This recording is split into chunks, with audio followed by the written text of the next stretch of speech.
Og nu skal vi så gå i gang med opgave 3. Hey, farver. Okay, fuck. Sorry. 3, 2, 10. Og nu hvor vi har lært alle de forskellige bagvedliggende limit og så videre, så skal vi sådan set bare bruge differentiering. Vi får givet en funktion. 10 x i n plus 7x minus 2 gange med 2 minus x i n. Og vi skal så bruge de forskellige, hvad man siger, differentieringsregler på det her.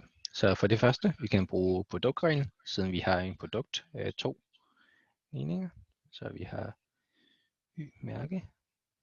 Så for dem, der ikke lige har produktreglen i hovedet, det er jo så, at hvis funktion y er givet ved f gange g, så er y-mærke givet f mærke g plus med g-mærke f. Det er produktreglen. Så vi differentierer først den første gang med det andet, plusset med det andet differentieret gang med det første. Og hvis vi bruger den her, så har vi, at vi differentierer den første, som er 10, for jeg skal ikke 10x. 10x i anden. Så 10x i anden differentieret, det er så 20 x. Det vil sige, at vi trækker potensen, totallet ned, gange med det, der står i forvejen. Så 2 gange 10. Og vi trækker potensen 1 fra. Og det er så 7x differentieret. Det giver så 7. Minus med 2 differentieret. Det er så eller en konstant, så det giver bare 0.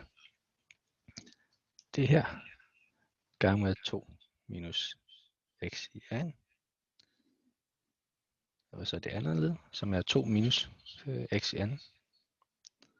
Og det er så 0 minus 2x gange med alt det, vi har på som det første led.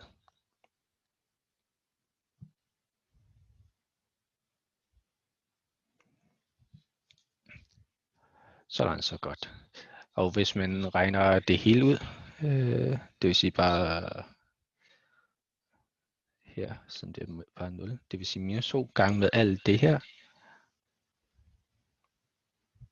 gange det her ud, og gange det her ud, så skulle man meget gerne ende med noget, der hedder 18. Nej, undskyld, det var den næste opgave. Så ender man med noget, der lyder minus 40 x i tredje minus 21 x i anden plus 44 x plus 14.